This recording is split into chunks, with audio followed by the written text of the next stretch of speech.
누가복음 19장 11절부터 28절까지 읽겠습니다. 저희가 이 말씀을 듣고 있을 때에 비유를 더하여 말씀하시니 이는 자기가 예루살렘에 가까이 오셨고 저희는 하나님 나라가 당장에 나타날 줄로 생각함이러라. 가라사대 어떤 귀인이 왕위를 받아 가지고 오려고 먼 나라로 갈 때에 그 종 열을 불러 은 10문화를 주며 이르되 내가 돌아오기까지 장사하라 하니라. 그런데 그 백성이 저를 미워하여 사자를 뒤로 보내어 가로되 우리는 이 사람이 우리의 왕됨을 원치 아니하노이다 하였더라. 귀인이 왕위를 받아 가지고 돌아와서 은 준 종들의 각각 어떻게 장사한 것을 알고자 하여 저희를 부르니 그 첫째가 나와 가로되 주여 주의 한 문화로 10문화를 남겼나이다. 주인이 이르되 잘하였도다. 착한 종이여 네가 지극히 작은 것에 충성하였으니 10고을 권세를 차지하라 하고 그 둘째가 와서 가로되 주여 주의 한 문화로 5문화를 만들었나이다. 주인이 그에게도 이르되 너도 5고을을 차지하라 하고 또 한 사람이 와서 가로되 주여 보소서 주의 한 문화가 여기 있나이다. 내가 수건으로 쌓아 두었었나이다. 이는 당신이 엄한 사람인 것을 내가 무서워함이라. 당신은 두지 않은 것을 취하고 심지 않은 것을 거두나이다. 주인이 이르되 악한 종아 내가 네 말로 너를 판단하노니 너는 내가 두지 않은 것을 취하고 심지 않은 것을 거두는 엄한 사람인 줄 알았느냐. 그러면 어찌하여 내 은을 은행에 두지 아니하였느냐. 그리하였으면 내가 와서 그 별일까지 찾았으리라 하고 곁에 섰는 자들에게 이르되 그 한 문화를 빼앗아 10문화 있는 자에게 주라 하니 저희가 가로되 주여 저에게 이미 10문화가 있나이다. 주인이 가로되 내가 너에게 말하노니 무릇 있는 자는 받겠고 없는 자는 그 있는 것도 빼앗기리라. 그리고 나의 왕됨을 원치 아니하던 저 원수들을 이리로 끌어다가 내 앞에서 죽이라 하였느니라. 예수께서 이 말씀을 하시고 예루살렘을 향하여 앞서서 가시더라. 지난 시간 이어서 이 달란트 비유를 살필 텐데 먼저 이 비유와 가장 비슷한 비유 하나를 간단히 생각해 보려 합니다. 그 비유는 방금 낭독한 누가복음의 문화 비유입니다. 달란트 비유와 이 문화 비유가 마태와 누가복음에 나오는 각각 나오는 씨 뿌리는 자의 비유만큼은 비슷하진 않지만은 이 주인이 혹은 귀인이 종에게 돈을 주는 것이며 어떤 종은 장사해서 이문을 남기거나 다른 종은 돈을 숨겨두는 것이며 귀인이 돌아와 각각 칭찬하거나 책망하는 것이며 비슷한 데가 한둘이 아닙니다. 특히 악한 종이 감히 주인을 비난하는 이 내용은 달란트 비유에서 나온 내용과 거의 같습니다. 그처럼 달란트 비유의 주인이 악한 종에게 내리는 벌, 우리 이 문화 비유와도 아주 비슷합니다. 주님께서 문화 비유를 베푸신 경위와 그 분명한 교훈을 누가는 명시적으로 설명합니다. 주님께서 제자들이 하나님 나라가 당장에 날 줄로 생각했기 때문에 그리고 주님께서 예루살렘에 가까이 오셨기 때문에 이 문화 비유를 베푸시죠. 그처럼 귀인이 왕위를 받아가지고 오려고 먼 나라로 갈 때에 종들을 불러 각각 한 문화씩 주며 장사하라 합니다. 여기까지는 달란트 비유의 처음과 비슷합니다만은 문화 비유는 다른 내용이 언급됩니다. 그런데 그 백성이 저를 미워하여 사자를 뒤로 보내어 가로되 우리는 이 사람이 우리의 왕됨을 원치 아니하노이다 하였더라. 이 내용은 충격적이게도 이 아기 예수님께서 이집트로 돌아오실 때에 일어났던 사건과 붙어 있습니다. 헤롯 대왕이 죽지요. 죽고 이 아켈라오가 임금이 되어서 헤롯 왕의 유언을 따라서 임금이 되고 그 예수님은 이 갈릴리로 가버리시죠.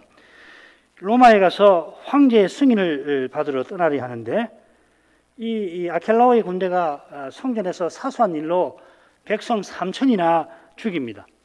이 일로 백성의 대표가 황제에게 아켈라오를 왕으로 삼지 말고 대신 황제가 총독을 보내어 우리를 다스려 주십시오 합니다.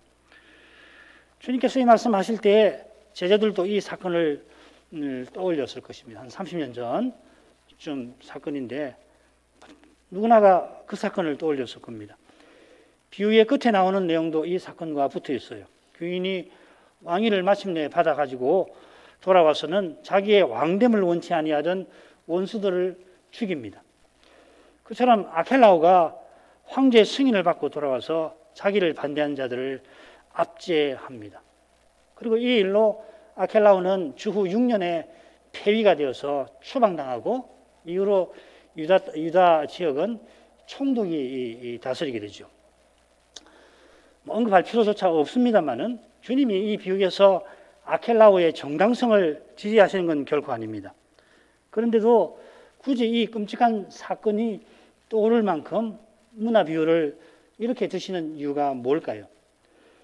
그 이유는 비유를 하신 후에 예수님이 예루살렘을 향하여 앞서서 가시는 그 심정, 또 그런 주님의 길을 방해하는 제자들의 태도에서 헤아릴 만할 것입니다. 제자들이 당장에 나타날 줄로 생각하는 하나님 나라는 저 끔찍한 사건이 벌어진 유다 나라와 별로 다르지 않습니다. 유다 나라가 언약의 나라입니다만은 실제로는 세상 나라와 별로 다르지 않습니다. 아켈라오나 그의 아버지 헤롯이 에돔 사람이고 대제사장들도 아론 가문이 아닙니다만은 누구보다 하나님의 언약의 율법을 지킨다는 바리새인이 실제로는 세상 임금처럼 되려야 합니다. 그런 그들의 누룩을 제자들이 아직 다 버리지 못한 상태에 있습니다. 주님께서 교환하신 하나님 나라는 예루살렘에 올라가셔서 지시는 십자가로 세워집니다. 그 나라 백성은 이 주님이 세상 끝에 오시는 날까지 자기 십자가를 지고 주님을 좇습니다. 그래야 비유에 나오는 악한 종이 되지 않고 착하고 충성된 종이 되는 것입니다. 지난 시간에 이어서 달란트 비유를 생각해 보죠. 20절부터 23절을 읽습니다. 5달란트 받았던 자는 5달란트를 더 가지고 와서 가로되 주여 내게 5달란트를 주셨는데 보소서 내가 또 5달란트를 남겼나이다. 그 주인이 이르되 잘하여도다 착하고 충성된 종아 네가 작은 일에 충성하였음에 내가 많은 것으로 네게 맡기리니 내 주인의 즐거움에 참여할지어다 하고 2달란트 받았던 자도 와서 가로되 주여 내게 2달란트를 주셨는데 보소서 내가 또 2달란트를 남겼나이다. 그 주인이 이르되 잘하여도다 착하고 충성된 종아 네가 작은 일에 충성하였음에 내가 많은 것으로 내게 맡기리니 내 주인의 즐거움에 참여할지어다 하고 5달란트 받은 사람이 회개하려고 주인 앞에 나오는데 5달란트를 더 가지고 나옵니다. 가지고 나온다. 이 표현이 드린다는 뜻이 있는데 지금은 이 뜻이 더 어울리는 것 같아요. 주인의 돈을 받았고 그 돈으로 남긴 돈도 주인의 것이라 종이 가져와서 주인에게 드리는 것입니다. 우리가 장차 주님 앞에 드릴 것이 있어야 할 것입니다. 주께서 받으시는 것이 우리에게 있어야 할 것입니다. 주께서 받으시기 위하여 먼저 주십니다.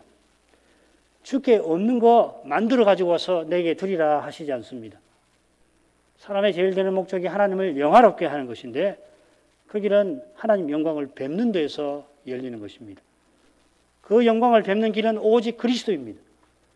우리가 그리스도를 드러내는 거기서 하나님의 영광이 드러납니다. 이 하나님을 영화롭게 하는 거죠. 하나님이 태초의 인생을 지으시고 종말에 구원하신 뜻이 바로 그리스도의 몸과 지체로 사는 여기에 있는 것입니다. 이것을 제쳐놓고 뭐 기독교 문화, 기독교 가정, 기독교 학교, 학문, 장사 뭐 이야기해봐야 그 핵심이 빠진 내용에 불과합니다. 반드시 문제가 생길 겁니다. 그리고 그렇게 해가는 그 마음을 들여다보면 심각한 문제가 있는 겁니다. 오직 그리스도가 아닌 다른 것을 바라고서 그렇게 하는 것이죠. 이것이 바로 하나님의 형상대로 지으셨다는 거고 그 하나님 형상이신 그리스도로 말미암아 구원하시는 것입니다. 지난 시간에 주인이 맡긴 달란트가 우리의 사명과 소명을 가리킨다고 보았는데 우리의 소명과 사명은 결국 그리스도를 드러내는 겁니다. 하나님이 그리스도를 우리에게 주셨는데 그리스도를 드러내게 하심입니다. 지금 그리스도를 드러내는 사람은 장차 그리스도로 말미암아 영원히 하나님께 다가갈 것이고 그것이 드릴 것이 있는 것이죠. 주인이 먼저 두 종에게 칭찬을 먼저 합니다. 양과 염소도 그런데 잘하여도다 착하고 충성된 종아. 이 종의 충성됨은 이미 생각을 했습니다. 이 그리스도의 충성에서 이 충성이 나오는 겁니다. 그리스도는 내 원대로 마옵시고 아버지의 원대로 하옵소서 하실 만큼 충성하셨습니다. 그리스도의 충성, 그 신실하심은 아버지가 독생자를 아끼지 않고 내어주실 만큼 언약을 신실히 지키시는 것과 붙어 있습니다. 아버지가 신실하셔서 우리도 그리스도를 본받아 신실한 것입니다. 하늘아버지가 이 순간에도 우리를 신실히 붙들어 주셔서 우리 믿음이 떨어지지 않는 거죠.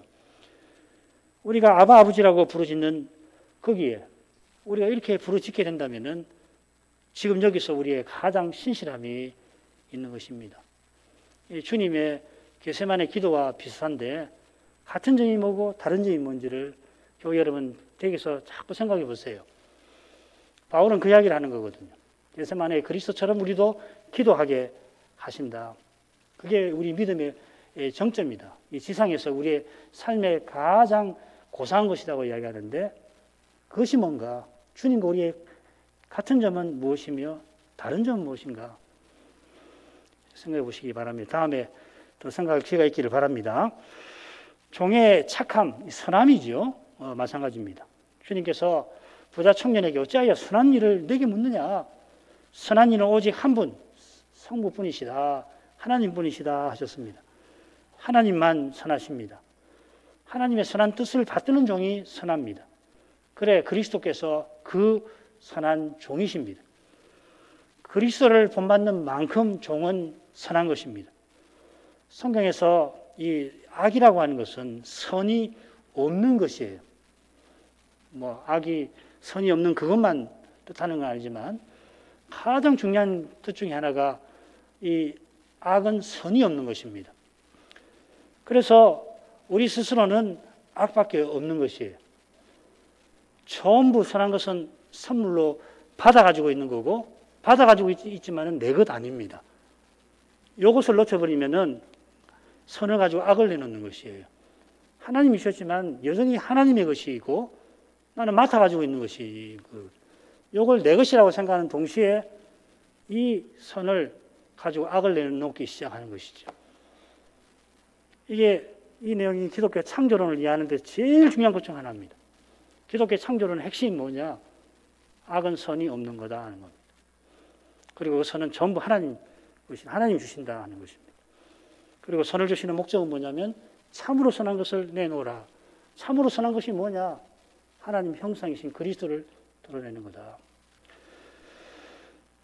그래 그리스도를 본받지 아니하고 사람의 깨와 힘을 드러내는 것, 이게 악이죠. 우리 스스로는 악밖에 없는데 그런 우리를 드러내는 것, 그 꽤 사람의 깨와 힘을 의지하는 것이거든요. 반대로 하나님의 지혜와 능력이신 그리스도를 드러내는 것이 선입니다. 주인의 칭찬이 종의 활동에 비해 매우 후합니다. 네가 작은 일에 충성하였음에 이 적음이라고 해야 되죠. 적고 많음이니까 이 경우는 적음이라고 새기는 게 정확할 겁니다. 마태복음에서 몇 번 이 큰 혹은 많음과 대조를 이루는데 가령 생명으로 인도하는 문은 좁고 그 길을 찾는 이가 적은 반면 멸망으로 인도하는 문은 크고 그 길이 넓어 들어가는 이가 많습니다. 비슷하게 혼인잔치에 청함받은 사람은 많지만 택함받은 사람은 적습니다. 추수할 곡식은 많지만은 수수할 일꾼은 적습니다. 남자만 4,000명인데 떡은 7이요 물고기는 턱없이 적습니다. 종의 충성은 주인의 이런 칭찬에 비해 작습니다. 적습니다. 사실 종의 충성이 전적으로 주인의 은택에 달려 있으니 주님의 교훈대로 나는 무익한 종이라 우리의 하여야 할 일을 한 것뿐입니다. 할 것입니다. 이미 아시지만 이 무익한 종이 이 비유에서는 어떻게 되느냐? 바깥 어두운 데로 내어 쫓기죠. 30절에 악한 종에게 무익한 종을 바깥 어두운 데로 내어 쫓으라. 칭찬받는 종도 스스로는 악한 종과 근본에서 다를 바 없다 하는 것입니다. 이 사실을 깨닫는 사람이 착한 종이 되는 것이고 이걸 못 깨달으면 악한 종이 되는 것이죠. 이 사실을 잠시라도 잊으면 실로 위태로운 자리에 서는 것입니다. 장차 하나님께서 행한 대로 상과 벌을 주십니다. 그러나 우리가 받을 상은 우리가 받은 은혜와 사실상 같은 것입니다.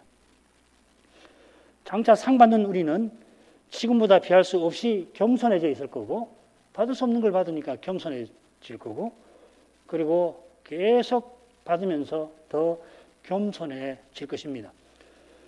그처럼 지금 우리에게 맡기신 일은 장차 맡기실 일에 비해 적은 일입니다. 가령 장차 우리가 영원히 주를 섬길 건데 여기서 주를 섬기는 시간은 아예 견주지도 못하지요.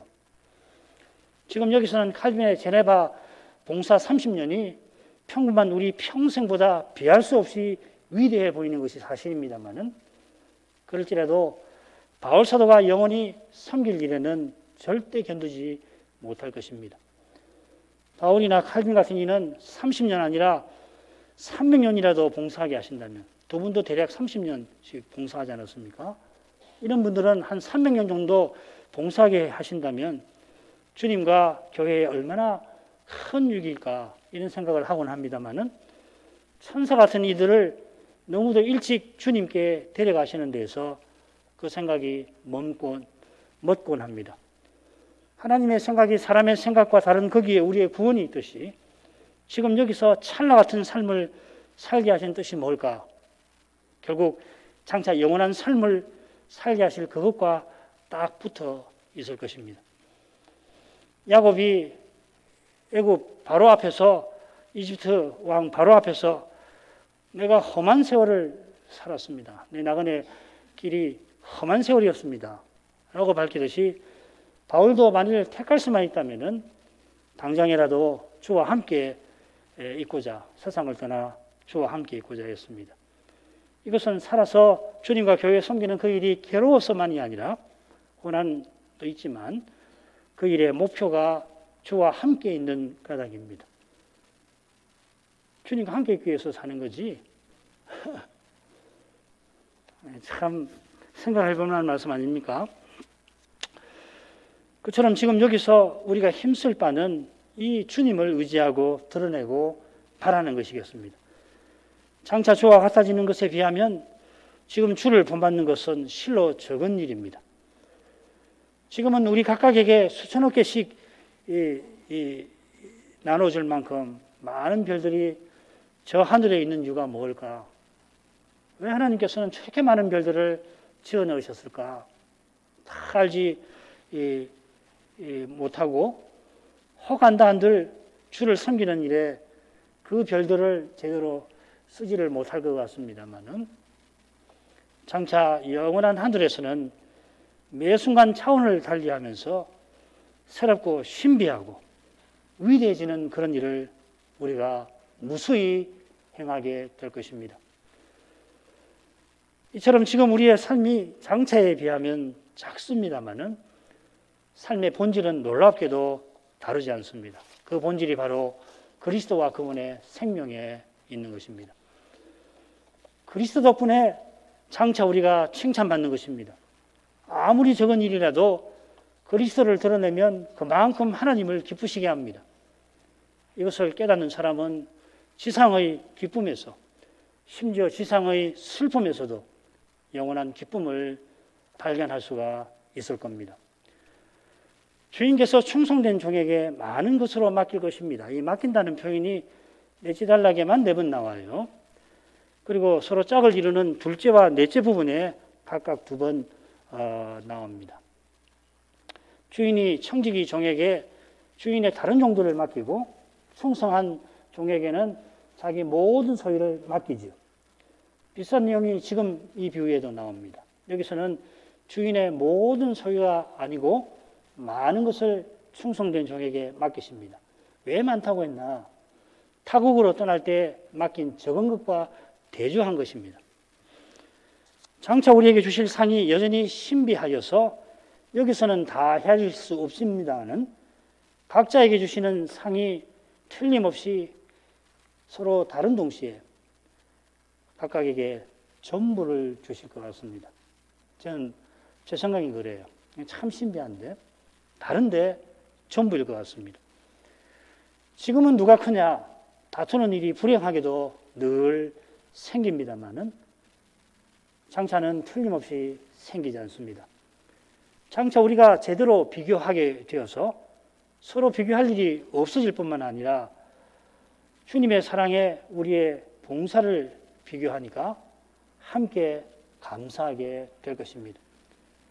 지금도 하늘의 감사에 이르면 하나님 은혜를 참으로 깨닫고 감사하게 된다면 비교의 감옥에서 지옥 같은 감옥에서 비로소 벗어날 수가 있을 것입니다. 많은 것을 맡기실 주인이 내 주인의 즐거움에 참여하라 명합니다. 지금은 적은 일을 맡아도 많은 수고를 맛보아야 합니다만은 참 수고로워요. 쉽게 되는 일이 없지요. 이 죄와 죽음의 현실이라 주님의 일을 아주 작은 일을 하더라도 수고는 참 큰 법이거든요. 장차는 더 많은 일을 맡아서 더 많은 기쁨을 맛보게 될 것입니다. 기쁨이 심히 많아서도 좋습니다만은 그 기쁨이 주인의 즐거움이라 실로 좋습니다. 그리스도의 즐거움에 장차 우리가 참여합니다. 바울 사도가 지금 삶을 그리스도와 함께 받는 고난으로 장래 삶을 그리스도와 함께 받는 영광으로 아주 굵직하게 교훈한 바 있습니다. 요한 사도는 우리가 장차 그리스도와 같아질 것이라 교훈합니다. 지금 그리스도를 드러내려 하는 교회와 신자는 장차 그리스도와 같아질 때 지극한 기쁨을 누릴 것입니다. 그 기쁨은 지금 여기서처럼 맛본 순간 이내에 사라지고 마는 되게 그렇죠. 오늘 낮에 청선들하고 공부하면서 생각했지만 여기서는 고통과 기쁨이 너무 달라요. 고통은 뭐 짧게 끝나고 마는 것도 있지만 손가락 끝을 약간만 베어도 그 며칠을 욱신욱신 온몸이 아프잖아요. 중병이 걸리면은 실제로는 죽는 날까지 거의 이 고통이 사라지지 않고 계속 이어지는데 반면에 기쁨은 잠시예요. 그런데 장차는 그렇지 않습니다. 매 순간 더해지고 강해지고 순결해지고 거룩해집니다. 새로워진다고 표현할 수 있겠습니다. 한마디로 말하면 새로움, 진정한 새로움. 매 순간 새로워지고 새로워질 것입니다. 장차도 우리의 일은 지금처럼 노동이 아니라 안식이듯이 수고가 아니라 즐거움일 것입니다. 지금도 잠시 일하면서 즐거움에 사로잡히곤 합니다. 어떤 사람은 아주 비범한 몰입 능력이 있어가지고 가끔씩 그런 이야기 듣죠. 도서관에 연말에 모든 학생들이 고향으로 돌아갔는데 자기 혼자 도서관에 책을 봤다는 거예요. 보고서 잠시라고 생각했는데 보니까는 학생들이 집에 갔다 돌아온 것을 보았다는 그런 경험이 가끔씩 있어요. 엄청난 몰입의 기쁨이죠. 그러나 이내 그 사람도 즐거움의 기억만 남고 몸과 마음의 피로가 쌓이는 겁니다. 3일 동안 혹은 4일 동안 그렇게 하고 나서니 몸이 얼마나 피곤하겠습니까? 일할 낮과 쉴 밤을 하나님이 지어놓으셔서 그렇습니다. 장차는 쉴 밤이 없어집니다. 주신 일이 실로 많아 쉴 틈도 없지만 쉼 사이에 틈이 전혀 없을 것입니다. 계속 안식하면서 계속 일할 것입니다.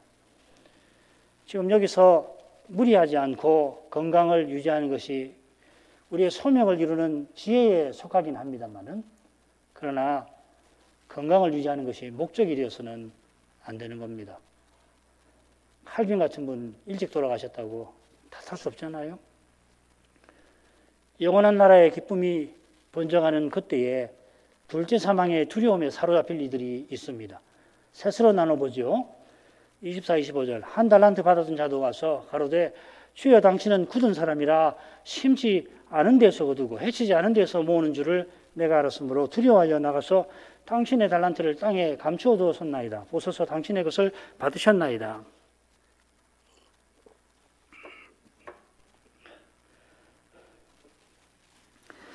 한 달란트 받은 자도 회개의 자리, 회개하는 자리에 나옵니다. 지금 여기서야 이런 자리를 용케 피하려면 피할 수도 있을 겁니다만은 장차는 그럴 수 없습니다. 물론 장차 멸망당하는 자들은 산과 바위를 향하여서 우리 위에 떨어져서 보좌에 앉으신 이의 나체소가 어린 양의 진노에서 우리를 가리우라 하게 되겠지만은 심판장의 두려운 얼굴을 그들은 피할 수 없습니다. 지금 주의 두려운 얼굴을 혹시 볼 때마다 즉시 회개할 것입니다. 우리 마음을 강팍해 해서는 안 됩니다. 우리 마음이 얼마나 강팍할 수 있는지를 한 달란트 받은 사람에게서 봅니다. 그는 오실 인자를 굳은 사람이라 부르는데 거기서 그의 강팍함이 잘 드러납니다. 여기 굳은이라는 표현을 구약에서 찾아보면 무수하게 나오는 강팍함을 가리킨단 말입니다. 심판장을 주라 부르면서 그분을 강팍하다 고발하는 이 종의 강팍함은 대체 무엇이라 해야 할 것입니까? 비슷한 태도가 넷째 대접을 쏟을 때에 사람들이 무서운 재앙을 맛보고서도 하나님의 이름을 회방하며 회개치 아니한 데서 엿보입니다. 이 강팍함은 죄에 휩싸인 상태인 것입니다. 배려한 사람들을 가리켜서 양심이 화인 맞은 자라, 양심이 붉게 달궈진 그 인을 맞아서 그 기능이 작동하지 않는 사람이라 하는데, 이 정도 화인 맞은 양심으로 주인을 감히 강팍한 사람이라 비난합니다. 이 표현, 이 강팍한, 굳은이라는 말이 야고보서에서는 광풍이라고 하는 미친 바람할 때 그 광자에로 새겨져 있는데, 주인이 자기 고집대로 종들을 함부로 대한다 한 것입니다. 주인이 한 달란트나 믿고 맡긴 것이 악하다는 것이에요. 포도원 품꾼의 비유에서 일찍 나온 품꾼이 맨 나중에 온 품꾼과 똑같이 한 데나리온을 받고 원망할 때 주인이 내가 선함으로 네가 나를 악하게 보느냐 말씀한 것이 생각납니다. 죄가 억제되지 않고 고스란히 드러날 때 이렇게 끔찍한 것이에요. 그는 확신에 차서 주인이 심지 않은 데서 거둔다 합니다. 자기에게 준 것도 없는데 내놓으라 한다는 것이에요. 한 달란트가 한 푼도 쓰지 않고 220년을 일하고 모아야 할 큰 돈이죠. 오전에 제가 금이라는 말을 보고서 원문에 없는데, 원문에는 금이라는 말 없습니다. 그냥 달란트입니다. 은이라고 보는 것이 좋습니다. 그러면 20년 봉급이 되고요. 만약에 금 한 달란트라고 한다면은 몇 배가 될 겁니다. 은으로 보는 게 좋습니다. 아무튼지 악한 종은 그 악함을 봐서는 하루도 주인의 일에 쓸 수가 없는 그런 인물인데, 그런 인물을 믿고서 큰 돈을 주인이 맡긴 겁니다. 이런 주인은 눈 씻고 봐도 세상에 없는 분이죠.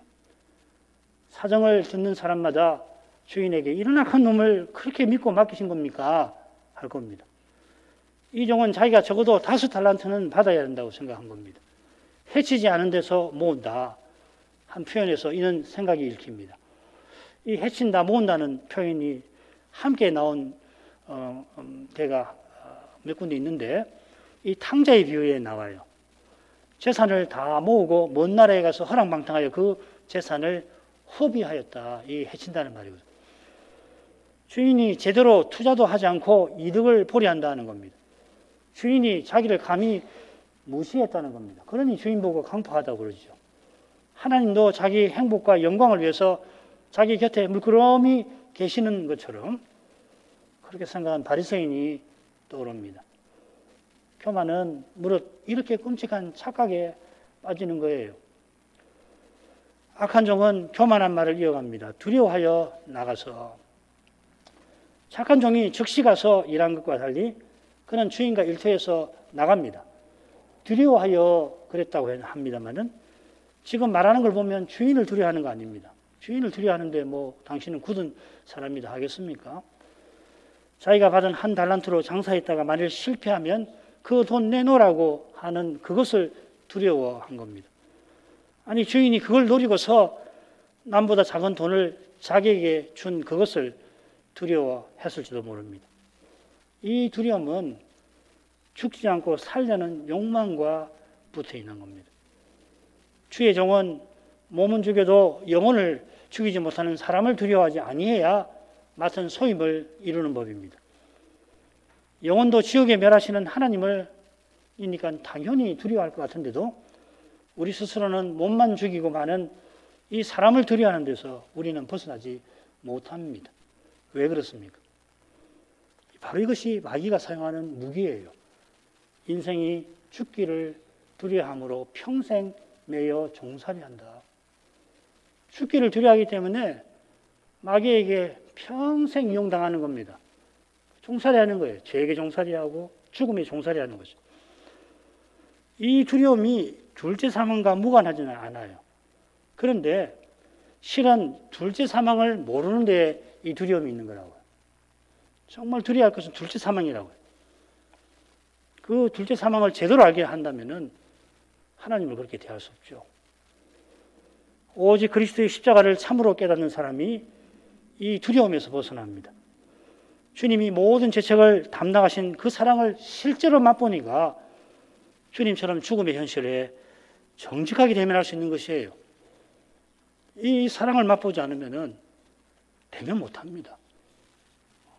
그건 우리가 지금까지 살아온 삶을 보면 얼마나 사람이 비굴한가를, 얼마나 연약한가를 경험해 봐서 다 알잖아요.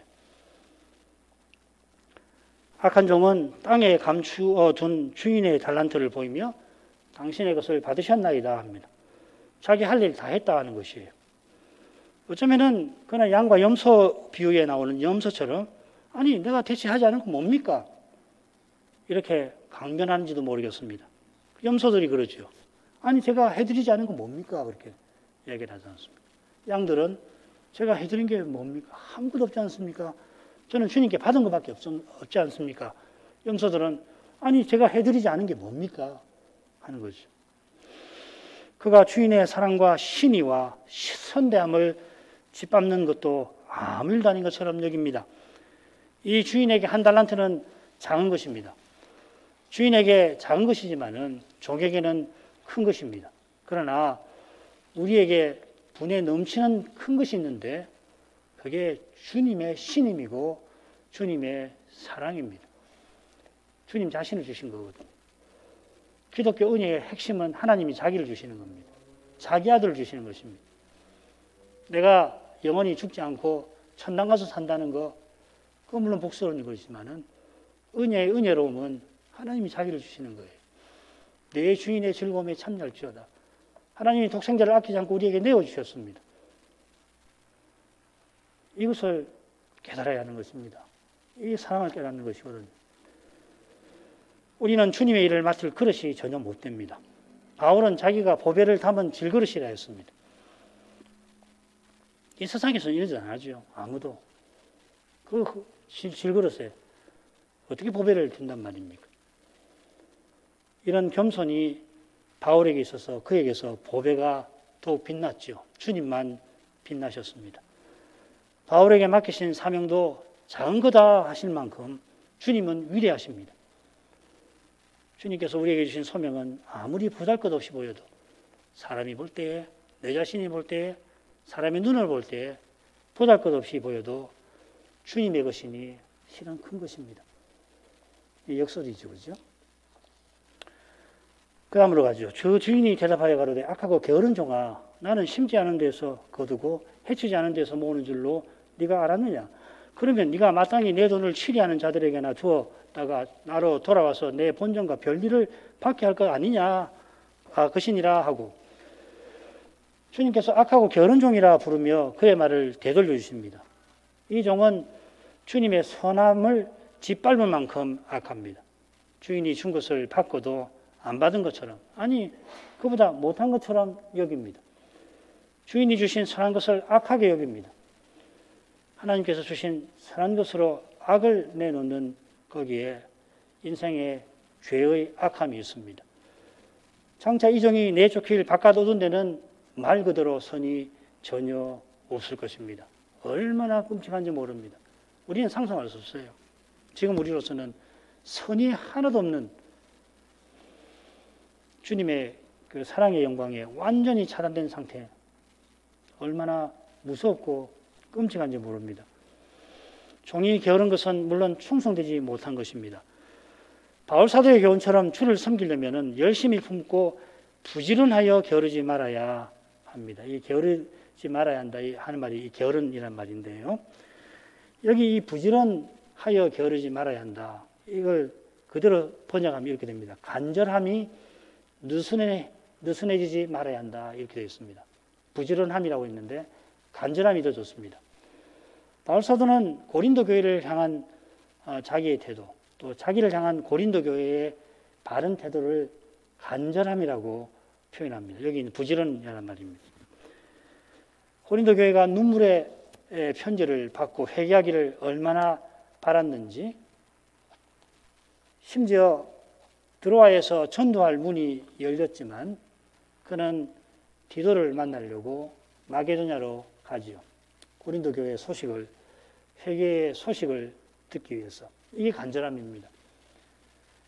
고린도 교회가 사도의 권면을 받아 거룩한 교회로 서나가는 거기에 사도는 온 마음을 기울였습니다. 다른 걸 돌아보지 않는 거예요. 심지어 드로아에서 전도할 문이 열렸거든요. 나중에 이제 예루살렘 가면서 이 드로아에서 일주일을 머물면서 이 전도를 하게 되는데, 그런 정도로 바울이 고린도 교회를 사랑한 것이거든요. 다른 걸 안 돌보는 거예요. 오직 그 교회가 제대로 서나가기만을 바라는 거예요. 이게 간절함인 것이거든요. 이런 마음은 교회의 머리신 주님에게서, 우리 위해서 십자가 지신 주님에게서만 오는 겁니다. 교회의 유익을 위해서는 무엇이든지 기꺼이 버리려고 하는 이 심정, 이런 심정이 있어야 비로소 종은 게으르지 않게 되는 것입니다. 주인은 악한 종의 말을 되돌려주며 네가 그렇게 알았느냐 묻고서 설령 그의 말이 맞더라도 그의 행위는 그러다고 지적합니다. 주인이 마땅이라고 한 것처럼 그런 경우라면 누구라도 주인의 돈을 땅에 숨겨둘 게 아니라 취리하는 사람에게 맡겨두어야 할 것입니다. 악한 종은 악한 생각에 사로잡혀서 누구라도 생각해볼 만한 일을 아니합니다. 죄가 마음을 사로잡은 탓에 마음이 심히 어두워진 것입니다. 악한 종은 악한 마음으로 선한 주인에게 악을 끼쳤습니다. 마지막 부분으로 가죠. 그에게서 1달란트를 빼앗아 10달란트 가진 자에게 주어라. 무릇 있는 자는 받아 풍족하게 되고 없는 자는 그 있는 것까지 빼앗기리라. 이 무익한 종을 바깥 얻은 대로 내어 쫓으라. 거기서 슬피 울며 이를 갈미 있으리라 하니라. 주인께서 악한 종이 내놓은 1달란트를 10달란트, 5달란트 받은 사람에게 줍니다. 주님께서 우리에게 주신 사명이나 소명을 헛되게 땅에 떨어지지 않게 하십니다. 인생이 사명과 소명을 제대로 받들지 아니하시면 그걸 빼앗아서 받을 만한 충성된 종에게 장차 주시고 지금도 그러합니다. 29절은 셋째 교훈 대목에 아주 비슷하게 나오죠. 마태복음 13장 12절에 무릇 있는 자는 받아 넉넉하게 주되 무릇 없는 자는 그 있는 것도 빼앗기리라. 이 받고 빼앗기는 것, 여기서 천국의 비밀을 아는 것이죠. 사명과 소명이 그 비밀이신 그리스도를 드러내는 것이니 자연히 그리스도를 아는 기회도 이 달란트에 포함이 되겠죠. 씨 뿌리는 자의 비유에서 마귀가 마음에서 씨 곧 말씀을 빼앗는 그 사람들이 그 있는 것까지도 빼앗기는 자들입니다. 마귀의 자식인 바리새인들이라고 제가 해석했죠. 모세의 자리에 앉아 있는데 있는 것도 빼앗기는 거예요. 달란트 비유에서 악한 종은 둘째 부분 외식하는 자의 벌을 받는 종과 같은 인물입니다. 외식하는 자가 누구보다 배도하는 바리새인을 가리키듯이 여기 한 달란트 받은 사람도 누구보다 배도하는 자를 일차적으로 가리키는 것 같습니다. 충성된 종이 누구보다 사도를 가리키면서 사도의 말씀을 전하고 받는 교회와 신자도 가리키듯이 악한 종은 누구보다 거짓 사도를 가리키고 그의 거짓을 좇는 사람도 가리킬 것입니다.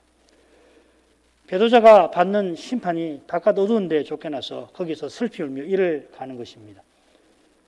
비유의 장에서 바깥 어두운 데 쫓겨나는 것 대신에 풀무불에 던져지는 것이 나오죠. 마태복음 13장 40절, 42절, 50절. 풀무불은 둘째 사망, 곧 불못을 가리킵니다. 거기서 기쁨이 전혀 없는 완전한 슬픔과 영원히 끊어지지 않을 고통을 맛볼 것입니다.